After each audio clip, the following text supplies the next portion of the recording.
जय हिंद मेरे प्यारे दोस्तों, आप सभी का एक बार फिर से स्वागत है आपके अपने चैनल शाक्या जी जीके क्लासेस में। जिस भी स्टूडेंट का पेपर 22, 23, 24, 25 और 27 मार्च को है, उनके लिए ये संभावित पेपर नंबर 4 बहुत ही इंपॉर्टेंट होने वाला है दोस्तों। अभी तक आपके जो पेपर हुए दोस्तों, उसमें यही क्वेश्चंस लगातार पूछे जा रहे हैं दोस्तों। जो भी स्टूडेंट ये क्लास पूरी अटेंड करके जाएगा, उसको एग्जाम में कोई भी दिक्कत लेने की जरूरत नहीं है दोस्तों। ठीक है, सारे ही क्वेश्चन मोस्ट इंपोर्टेंट रहने वाले हैं। आज हम सारे इंपोर्टेंट क्वेश्चन देखने वाले हैं दोस्तों। पहला क्वेश्चन आपकी स्क्रीन पर लग चुका है, बिना समय गवाए आंसर दीजिए कमेंट बॉक्स में। कलिंग के राजा खारवेल का संबंध निम्न में से किस राजवंश से था? बताइए इसका आंसर। दोस्तों आपने कलिंग का युद्ध तो सुना ही होगा, 261 बीसी में हुआ था। ठीक है, तो महामेधवाहन वंश आपको टिक करना है, ऑप्शन नंबर डी। आप लोग मुझे कमेंट करके ये बताइए कि आपका एग्जाम किस डेट में है, किस शिफ्ट में है, और अभी तक एडमिट कार्ड जारी हुआ या नहीं हुआ। चलिए ये क्वेश्चन बताइए। कपास की खेती के लिए सर्वाधिक उपयुक्त मृदा कौन सी है? इंपॉर्टेंट क्वेश्चन है। तो देखो ये क्वेश्चन पूछा भी गया है दोस्तों, आई थिंक 19 तारीख को, ये 19 तारीख की फर्स्ट शिफ्ट पे पूछा था। तो काली मृदा आप लोग अगर टिक करे तो बिल्कुल सही टिक करे। इसी को दोस्तों रेगुर मृदा भी कहा जाता है, रेगुर मिट्टी भी इसी को कहते हैं दोस्तों, रेगुर मिट्टी। ठीक है, इसका अदर नेम आए तो भी आपको ये टिक करना है कि काली मिट्टी के बारे में ही बात हो रही है। अगला क्वेश्चन देखेंगे, क्वेश्चन नंबर 3 आपके स्क्रीन पर है। राजाजी राष्ट्रीय उद्यान निम्न में से कौन सी नदी से गुजरता है दोस्तों? बताइए कौन सी नदी से गुजरता है। तो राजाजी राष्ट्रीय उद्यान है ना दोस्तों, ये कहाँ पर है? सबसे पहला पॉइंट तो आपको ये कवर होना चाहिए मेरे भाई, ये उत्तराखंड में। कहाँ पर है मेरे भाई? ये उत्तराखंड में है। और आपसे क्वेश्चन पूछ रहा है ये इसके पास से दोस्तों कौन सी नदी होकर गुजरती है, ये क्वेश्चन आपसे कर रहा है। तो सही जवाब हो जाएगा यहां से दोस्तों, गंगा नदी निकलती है। Option A will be the right answer. अगला question is on your screen, question number 4। The Discovery of India नामक पुस्तक किसके द्वारा लिखी गई है?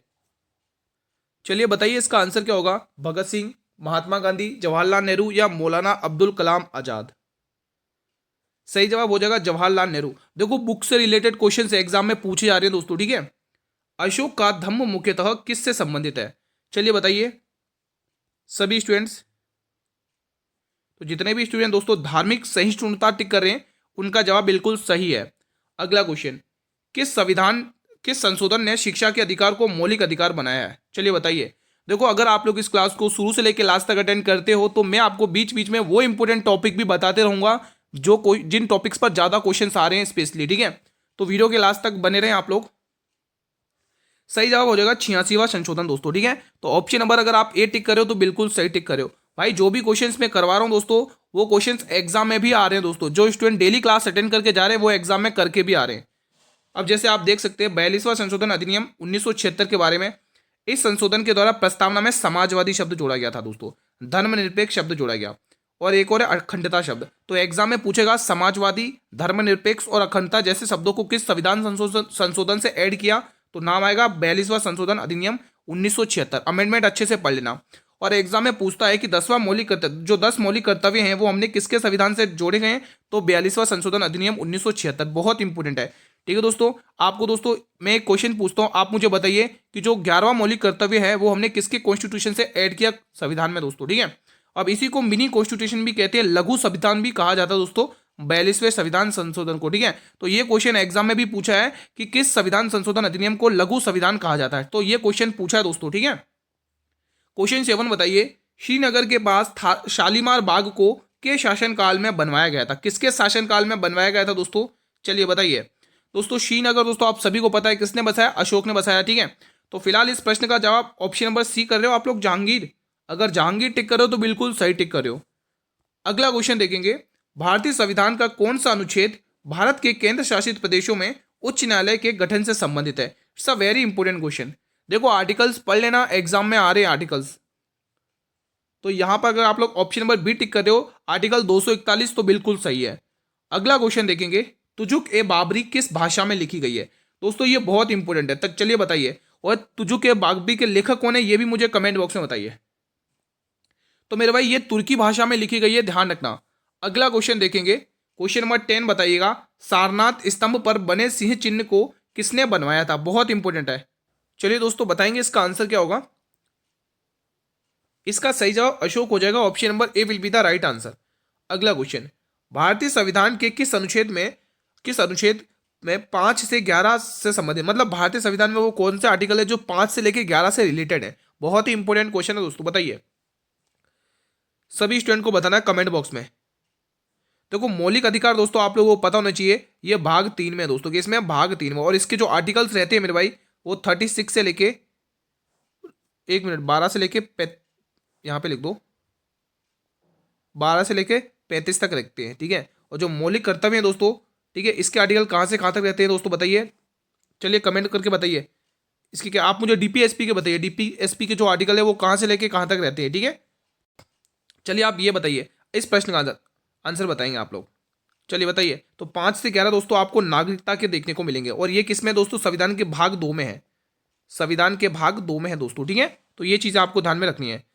बढ़े अगले प्रश्न की तरफ। अब आप मुझे कमेंट करके ये भी बता दीजिए कि देखो, ये जो मैं वही क्वेश्चंस आपसे कर रहा हूँ जो मैं करवा चुका हूँ ऑलरेडी, ठीक है, फैक्ट के साथ भी करवाए थे और 2-4 बार इनकी प्रैक्टिस भी करवा चुका हूँ।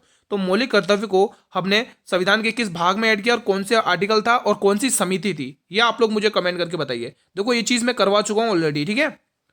भारतीय संविधान की किस अनुसूची में राज्यों और केंद्र शासित प्रदेशों और उनके क्षेत्रों की सूची है, ये बहुत ही इंपॉर्टेंट क्वेश्चन है। देखो अनुसूची जो शेड्यूल है वो अच्छे से पढ़ लेना, एग्जाम के लिए बहुत इंपॉर्टेंट है। तो ये सब प्रथम अनुसूची में कहा गया है, option number A will be the right answer. अगला क्वेश्चन आपकी स्क्रीन पर आ चुका है, प्रयाग प्रशस्ति किसने लिखी है, बहुत ही बेहतरीन क्वेश्चन है। ये क्वेश्चन आपके एग्जाम में भी आया हुआ है दोस्तों, 18 या 19 तारीख को पूछा था ये क्वेश्चन। सही जवाब क्या होगा इसका, सही जवाब हरीशन हो जाएगा, option number A will be the right answer. मेरे भाई जो भी चैनल पर पहली बार विजिट करें, एक बार जल्दी से चैनल को सब्सक्राइब कर लेंगे, बेल नोटिफिकेशन बेल को प्रेस कर लेंगे, ताकि आने वाले हर एक नई वीडियो का नोटिफिकेशन आपको मिलता रहे, ठीक है दोस्तों। चलिए बताइए, एक गांव की जनसंख्या पहले वर्ष में 15% की वृद्धि होती है, दूसरे वर्ष में 25% की वृद्धि होती है। यदि गांव की वर्तमान जनसंख्या 32,000 है तो 2 वर्ष के बाद गांव की जनसंख्या कितनी होगी दोस्तों, बहुत इंपॉर्टेंट क्वेश्चन है। देखो गणित के क्वेश्चन वही करवा रहा हूं जो एग्जाम में आ रहे हैं दोस्तों, इस पर बेस्ड क्वेश्चन हर शिफ्ट में आ रहे हैं दोस्तों, ठीक है। तो चलिए सॉल्व करते हैं। देखो आज थोड़ा जुकाम है तो आप थोड़ा सा मैनेज करेंगे, इसलिए थोड़ी वॉइस भी चेंज लग रही है मेरी, है ना। कोई नहीं दोस्तों, आप लोग थोड़ा मैनेज कर लेंगे, ठीक है। चलिए अब क्वेश्चन को सॉल्व करते हैं। देखो वर्तमान जनसंख्या कितनी है, 32,000 है, ठीक है। कितनी है मेरे भाई, 32,000। यहाँ पे आप लिख लेंगे कि वर्तमान जनसंख्या 32,000 है। एक बार मैं फ्रैक्शन वैल्यू लिख देता हूँ। 15% की फ्रैक्शन वैल्यू मेरे भाई 3/20 होती है दोस्तों। आप इसको रेशियो पर भी सॉल्व कर सकते हैं, लेकिन नंबर लाइन पे बेस्ट रहेगा, फटाफट से हो जाएगा, ठीक है। 25 की 1/4 होती है, ठीक है, फ्रैक्शन वैल्यू। अब आप यहाँ पर देखेंगे दोस्तों कि सबसे पहले वो क्या कर रहा है, 15% की वृद्धि कर रहा है, यानी पहले जनसंख्या 20 थी, अब 3 और वृद्धि होगी तो 23 हो जाएगी, बिल्कुल हो जाएगी। 20 से कितनी होगी मेरे भाई, 23 हो चुकी है। अब आप देखेंगे 25% की और वृद्धि होती है, तो पहले जनसंख्या 4 थी, पहले कितनी थी, 4 थी, अब 1 की वृद्धि और हो गई तो कितनी होगी, 5 हो गई, ठीक है। अब आप कहोगे 1 0 से 1 0, 4 की टेबल से करो, 4 की टेबल से आप एक काम करो, 1 0 से 1 0 काट लिया। अब देखो 4 दूनी 8 होता है, और 8 की टेबल से काट लो, कितनी आ जाएगा, 8 चौके 32, यानी 400 आएगा, ठीक है। अब आपको मल्टीप्लाई, आप 23 का मल्टीपल भी चेक कर सकते हैं कि एक ही दिख रहा है मेरे को, तो ये वाला डी वाला, ठीक है।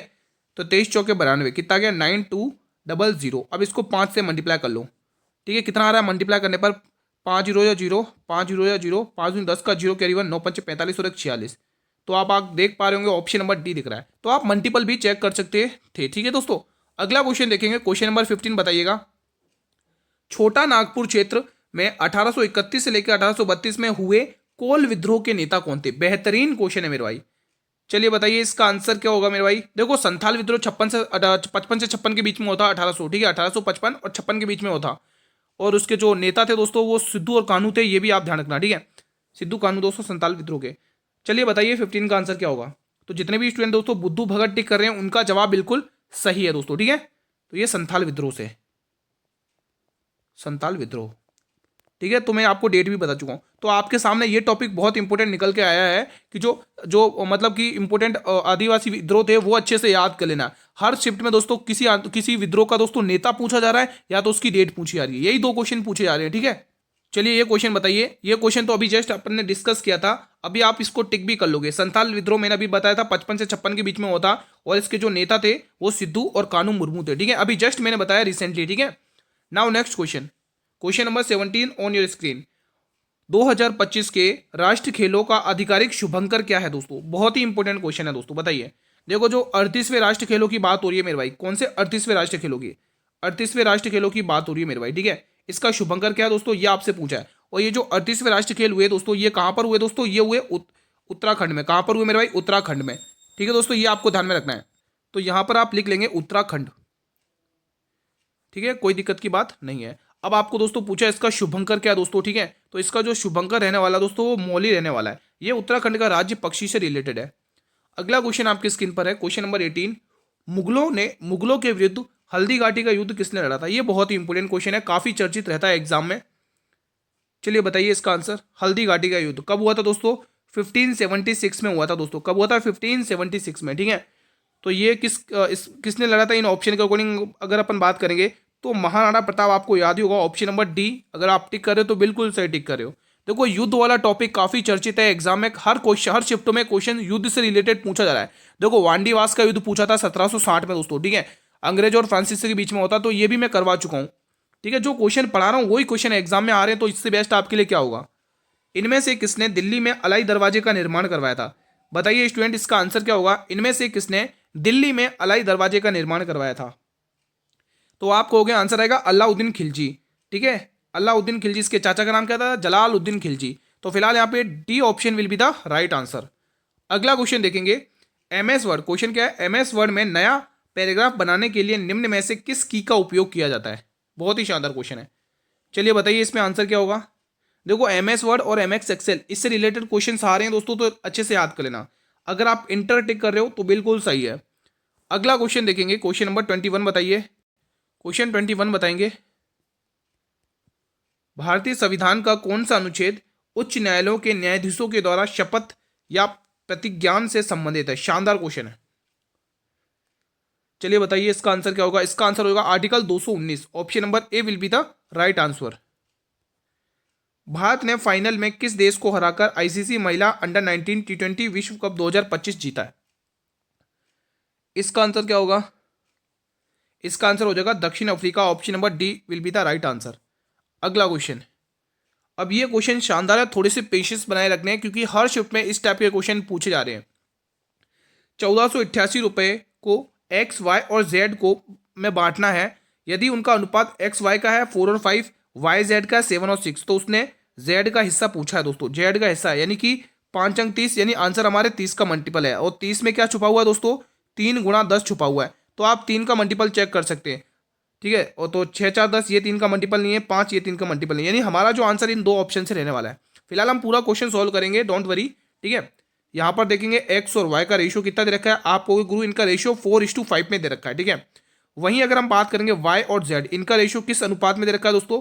इनका अनुपात दे रखा है दोस्तों 7 और 6, ठीक है। अब हमें क्या निकालना दोस्तों? एक्स, यहाँ से वाई और यहाँ से जेड का क्या निकालना है? रेशियो निकालना है, अनुपात निकालना है। अगर आप देखो उल्टा एन बनाइए, 7 चौके 28, यहाँ पर देखेंगे 7 पंचे 35, ठीक है। आपको जेड का निकाला 6 पंचे 30, तो मैंने 30 का ही मल्टीपल तो निकाला क्योंकि हमें वही तो पूछा है कि जेड का हिस्सा ज्ञात कीजिए। अब आपको पता है इनको ऐड करना है, तो इनको ऐड करने के बाद आपको 1488 रुपये में बांटना है। तो ये जो 1488 रुपये हैं, ये जो 1488 किसका मान है? तो यहाँ पे ऐड करके देख लो, 8 और 5 13 की 3 कैरी 1, ठीक है। 3 और 3 6 2 8, एक 93 का मान है दोस्तों। कैलकुलेशन को ईजी करने के लिए 93 को मैं 31 गुणा 3 लिख सकता हूँ, बिल्कुल लिख सकता हूँ। 31 गुणा 3 लिख देते हैं, 31 गुणा 3 लिख दिया मैंने 93 को, कैलकुलेशन को ईजी करने के लिए, ठीक है। और हमें किसका मान पूछा है मेरे भाई? जेड का हिस्सा, यानी 30 का मान यहाँ से हमें पूछ लिया है। तो चलो अब क्वेश्चन को सोल्व कर लेते हैं। देखो 3 की टेबल से काटते पहले, कितनी बचेगा? 3 चौके 12, 2 बचेगा, 3 नम 27 और 3 चंग 18। अब 31 की टेबल से काटने की कोशिश करते हैं, ठीक है। 31 से कम 31 कितना बच रहा है? 31 से कम 31, 9 और 9 18, यानी 186, और 31 छक्के 186, मतलब 86 होता है, ठीक है। तो आपको करना कुछ नहीं है, अब 16 को आपको 30 से मल्टीप्लाई करना है, जो आंसर ऑप्शन नंबर ए में दे रखा है, क्योंकि 16 गुणा 30 करना है बस आपको, बस आंसर आ चुका है। 16 गुणा 30 कितना होगा मेरे भाई? 480 हो जाएगा दोस्तों। तो ए का हिस्सा कितना आएगा? 480 रुपये आ जाएगा दोस्तों। Option number A will be the right answer. I hope guys कि आप लोगों ने भी क्वेश्चन को बना लिया होगा। अगला क्वेश्चन देखेंगे दोस्तों। चलिए बताइए भाई, अगर वीडियो पसंद आ रही तो वीडियो को लाइक करते रहिएगा, आप सभी से रिक्वेस्ट है। सभी स्टूडेंट वीडियो को लाइक कर लेंगे और ज़्यादा से ज़्यादा स्टूडेंट इस वीडियो को शेयर करेंगे हर एक स्टूडेंट तक, ठीक है।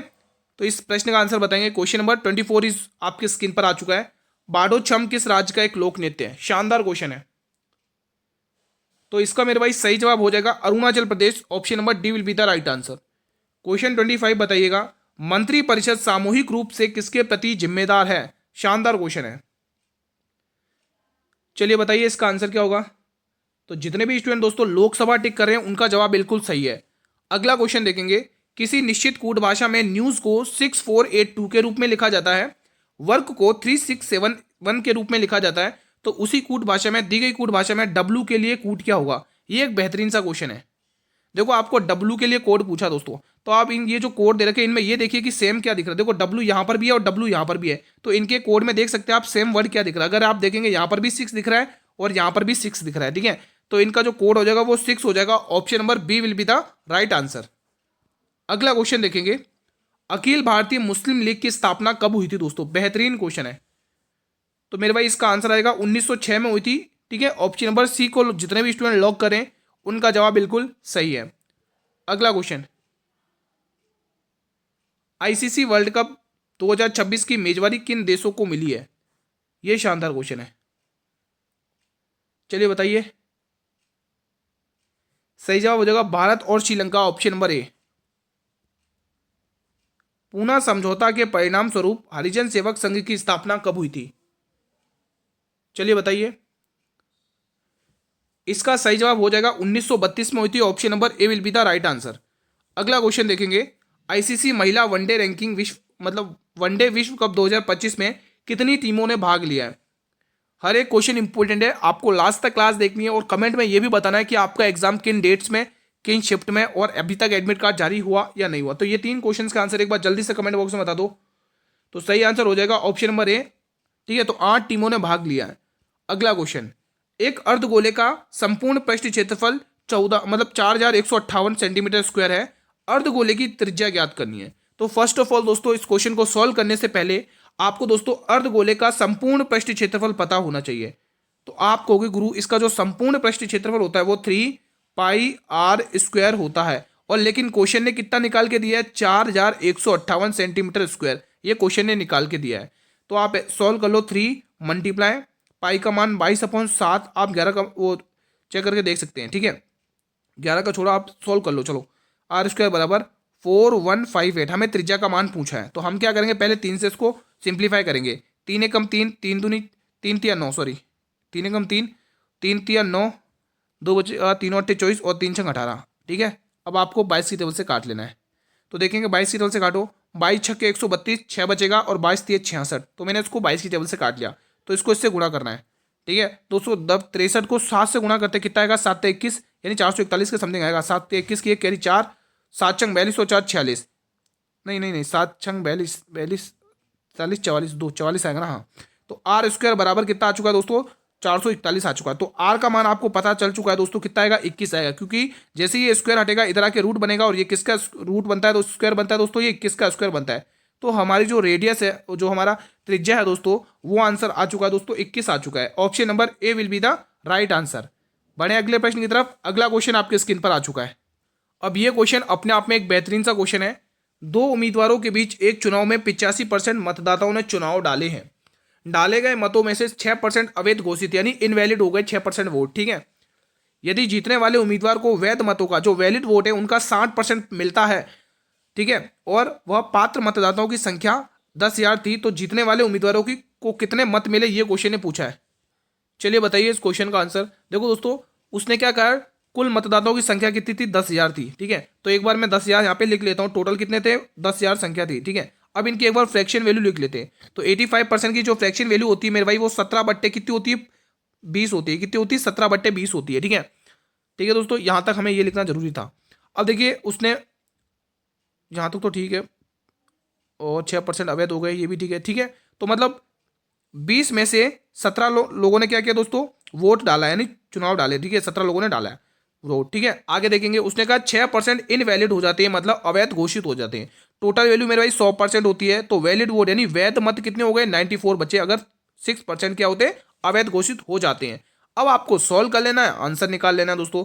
आगे और आप देख सकते हैं उसने एक चीज और कही है, यदि जीतने वाले उम्मीदवार को वैध मतों का, अब ये वैध मत हो चुके टोटल, ये सारे क्या हो गए? वैध मत हैं। टोटल कितने वैलिड वोट हैं? वैलिड वोट में का उसको 60% मिलता है, और 60% की फ्रैक्शन वैल्यू लिख लो आप लोग, 3/5 होती है। 60% की जो फ्रैक्शन वैल्यू 3/5 होती है मेरे भाई।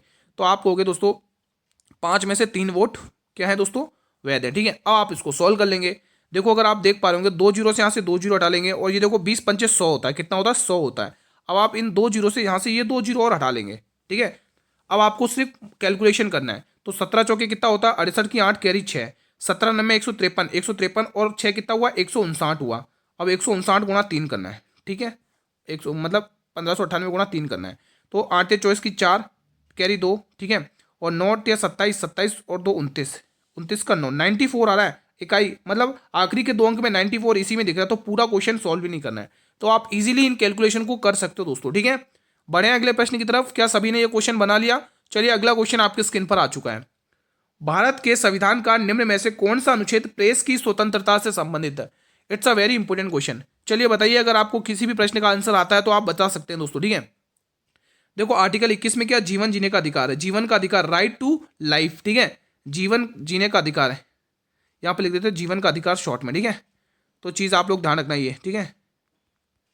फिलहाल हमें इस प्रश्न का आंसर देना है दोस्तों, प्रेस की स्वतंत्रता, ये आर्टिकल 19 में है, option number D will be the right answer. अगला क्वेश्चन देखेंगे, क्वेश्चन नंबर 34। दोस्तों ये क्वेश्चन न जाने मैंने कितनी बार करवाया और एग्जाम में भी आया है दोस्तों, ठीक है। ये वाला क्वेश्चन, किसने 40 तुर्की सरदारों को लेकर तुर्क ए चैलगानी या फिर चालीसा दल का गठन किया है? ये क्वेश्चन एग्जाम में भी आया और मैंने कितनी बार ये क्वेश्चन करवाया भी है। आई थिंक 16 तारीख को पूछा था ये क्वेश्चन फर्स्ट शिफ्ट में। चलिए बताइए, तुर्क ए चैलगानी का गठन किसने किया था?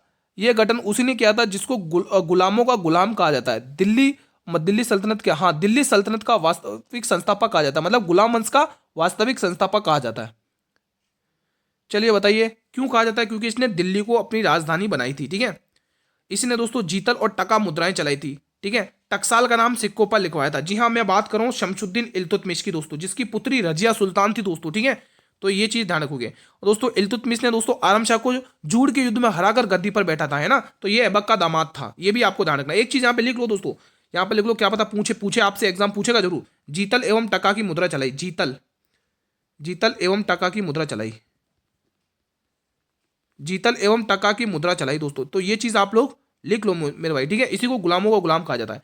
एक चीज और ध्यान रखना दोस्तों, ये चीज तो आपने देखी ली कि तुर्की चैलगानी 40 सरदारों को गठन, ठीक है, ठीक है, तो ये चीज भी ध्यान रखना, ठीक है दोस्तों। टकसाल का नाम सिक्कों पर लिखवाए, ये भी ध्यान रखना। चलिए मेरे भाई अगला क्वेश्चन आपके स्क्रीन पर आ चुका है, क्वेश्चन नंबर 35 क्वेश्चन दोस्तों ब्लड रिलेशन है दोस्तों। क्वेश्चन क्या कह रहा है, पहले ध्यान से रीड आउट करेंगे। क्वेश्चन कह रहा है जेड एस की पत्नी है, तो पहले एस बनाओ, और एस की पत्नी कौन है मेरे भाई? जेड है, तो यहाँ पे जेड लिख लो। जब ये हस्बैंड वाइफ है तो हमें ऐसे सिंबल से डिनोट करेंगे। अगर पत्नी है तो हम माइनस के सिंबल से डिनोट करेंगे, अगर ये पति है तो हम इसको प्लस के सिंबल से डिनोट करेंगे। आगे बढ़ते हैं। अब एस की 2 पुत्रियां देखने को मिलती हैं। एक तो एम नाम की पुत्री है जिसको हम माइनस से डिनोट करेंगे क्योंकि फीमेल है।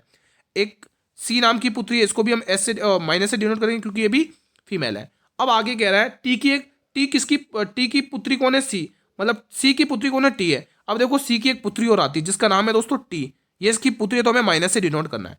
क्वेश्चन क्या कह रहा है, एम का टी से क्या संबंध है, यानी टी की नजर से देखो टी क्या कहेगा एम को। देखो माता और माता की बहन, तो ये माता की बहन हो जाएगी। Option number D will be the right answer. क्या आप लोगों ने भी यही क्वेश्चन किया है? चलिए अगला क्वेश्चन देखेंगे, क्वेश्चन नंबर 36। महात्मा गांधी जी ने नटाल कांग्रेस की स्थापना किस वर्ष में की थी मेरे भाई? बहुत ही इंपॉर्टेंट है भाई। ये दोस्तों दक्षिण अफ्रीका गए थे दोस्तों। कब गए थे? 1893 में आई थिंक, मतलब दक्षिण अफ्रीका गए थे दोस्तों, ठीक है। और 21 साल तक दक्षिण अफ्रीका में रहे थे। 1893 में ये जब दक्षिण अफ्रीका गए थे दोस्तों, किसके मुकदमे के लिए गए थे दोस्तों? शेख अब्दुल्ला का कुछ मुकदमा चल रहा था, वहां पर गए थे दोस्तों, ठीक है। तो वहीं पर दोस्तों इन्होंने इंडियन ओपिनियन की अखबार की शुरुआत भी की थी दोस्तों, अफ्रीका में ही, ठीक है। इंडियन ओपिनियन की शुरुआत भी करी थी, ये भी आपको ध्यान रखना है। और वहीं पर दोस्तों 1 साल बाद 1894 में इन्होंने नटाल कांग्रेस की स्थापना की थी, और ये दक्षिण अफ्रीका 21 साल तक रहकर आए थे मेरे भाई, ठीक है। तो ये चीजें आपको ध्यान में रखनी है फिलहाल, ठीक है। बढ़े अगले प्रश्न की तरफ। अगला क्वेश्चन, अब एक बेहतरीन सा क्वेश्चन आपके स्क्रीन पर आया है। हंटर आयोग की नियुक्ति की गई थी भाई, बहुत ही इंपॉर्टेंट है। देखो इसकी कहानी अब ध्यान से सुनना, एक छोटी सी कहानी है। देखो पहले जलियांवाला, क्या नाम है, रोलैक्ट एक्ट आता है 1919 का, रोलैक्ट एक्ट आता है 1919 का। बिना अपील, बिना दलील, बिना वकील के लिए गिरफ्तार कर लिया जाता था लोगों को, ठीक है।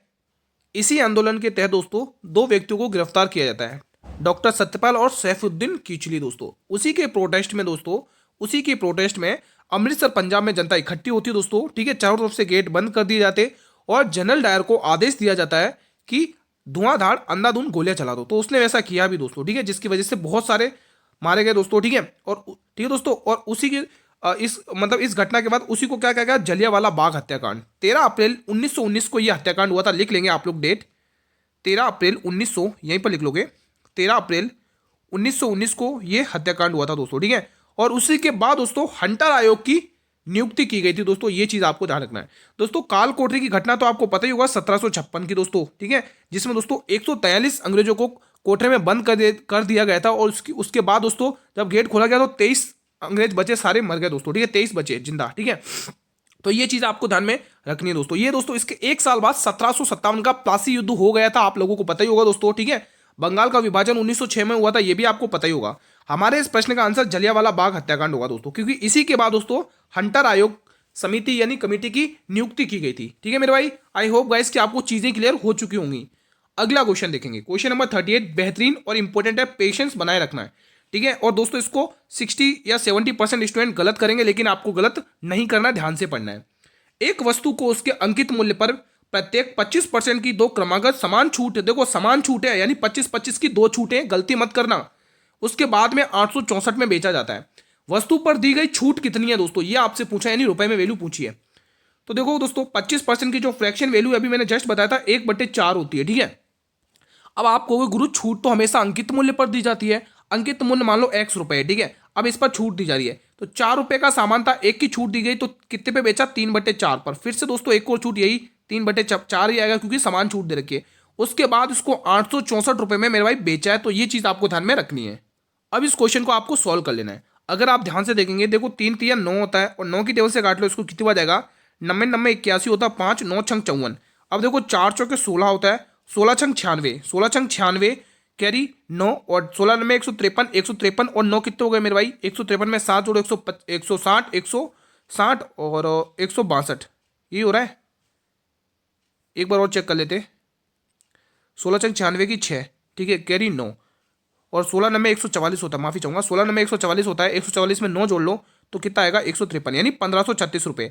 अब आपसे छूट पूछा है, देखो सामान दोस्तों 1536 है अंकित मूल्य का, ठीक है, 1536 रुपए अंकित मूल्य का छूट है, ठीक है, 1536 रुपए अंकित मूल्य मेरे भाई, आपने निकाल दिया अंकित मूल्य। अब अंकित मूल्य ये रहा और आपके पास दोस्तों आपने सामान को बेचा कितने में, आपको पूरी 864 में बेचा है, तो यहां से छूट पता चल जाएगी ना कि कितने की छूट दी गई है, 864 रुपए में बेचा है। तो 1536 में से अगर आप 864 यानी अंकित मूल्य में से विक्रय मूल्य घटा लोगे तो अपने आप छूट पता चल जाएगी रुपए में। 6 में से 4 घटाओगे 2 बचेगा, 13 में से 8 घटाओगे 8 6 बचेगा, ठीक है, 7 बचेगा ना, हाँ सॉरी, हाँ 7 बचेगा। और यहाँ पे 14 में से 8 घटोगे तो यहाँ पे 6 बचेगा। तो आप देख पा रहे हो 672 रुपए की छूट दी गई है। शानदार क्वेश्चन था, आई होप गाइस कि आप लोगों ने क्वेश्चन को बना लिया होगा। क्वेश्चन नंबर 39 बताइएगा, निम्न में से कौन सी झील, मतलब कौन सी झील भारत के पश्चिमी तट पर स्थित है, तो बताइए। तो बिल्कुल आप लोग अष्टमुडी टिक कर रहे हो, पश्चिमी झील में, ठीक है, अष्टमुडी केरल की है, पुलिकट आंध्र प्रदेश की है, ठीक है, चिल्का ओडिशा की है। निम्न में से कौन सा क्षेत्र भारत के सकल घरेलू उत्पाद को सर्वाधिक योगदान देता है, कई बार बताया दोस्तों, तृतीयक क्षेत्र अगर आपने टिक किया तो बिल्कुल सही टिक किया है, ठीक है। बढ़े अगले प्रश्न की तरफ दोस्तों, चलिए अगला क्वेश्चन देख लेते हैं। भारत में पहली बार लोक सेवा आयोग की स्थापना किस अधिनियम के तहत की गई थी, बताइए। सभी स्टूडेंट को कमेंट बॉक्स में बताना है इसका आंसर। तो चलिए बताइए, उसी को दोस्तों मार्टेंग्यू चेम्सफोर्ड अधिनियम भी कहा जाता है। बिल्कुल मैं बात कर रहा हूं गवर्नमेंट ऑफ इंडिया एक्ट 1930 मतलब 1919 की, ठीक है। तो ये चीज आपको ध्यान में रखनी है।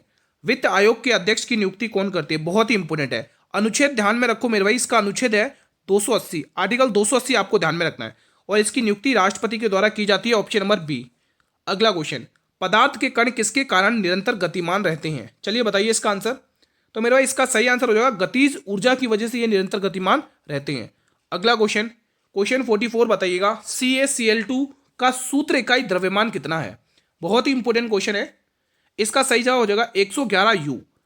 अगला और अंतिम प्रश्न आपके स्क्रीन पर आ चुका, क्वेश्चन नंबर 45, ATP का उत्पादन किस कोशिकांग में होता है, लयनकाय, हरित लवक, सूत्रकणिका या अंतर्द्रव्य जालिका, बताइए। The answer will be option number C, सूत्रकणिका। क्या आप लोगों ने भी सी ऑप्शन टिक किया है, ठीक है, तो C option will be the right answer. फिलहाल आज का सेशन यहीं पर वाइंड अप करते हैं। How was the revision today, please answer in the comment box कि आपका रिवीजन कैसा रहा, कितने क्वेश्चंस आपसे बने इन 45 में से, ठीक है। देखो यही क्वेश्चन इसी प्रकार से हर शिफ्ट में लगातार पूछे जा रहे हैं, तो इस वीडियो को मेरे भाई ज्यादा से ज्यादा स्टूडेंट तक शेयर करो जिनके भी एग्जाम दोस्तों 22, 23, 24, 25 और 27 मार्च को है दोस्तों। तो उन स्टूडेंट तक शेयर करो, व्हाट्सअप, इंस्टाग्राम, फेसबुक, टेलीग्राम, जिस भी प्लेटफॉर्म तक आपके नीचे ज़्यादा से ज़्यादा वीडियो को शेयर करेंगे। और मेरे भाई चीज़ें क्लियर हुई हैं तो आप सभी एक बार जल्दी से वीडियो को लाइक कर लेंगे, ठीक है। बहुत मेहनत लगती है कंटेंट बनाने में, तो प्लीज़ वीडियो को लाइक और शेयर जरूर करें, ठीक है। चैनल पर पहली बार विजिट करे हो तो मेरे भाई चैनल को जरूर सब्सक्राइब करें, बेल नोटिफिकेशन बेल की प्रेस कर लें ताकि आने वाले हर एक नई वीडियो का नोटिफिकेशन आपको यूट्यूब सबसे पहले प्रोवाइड करते रहे।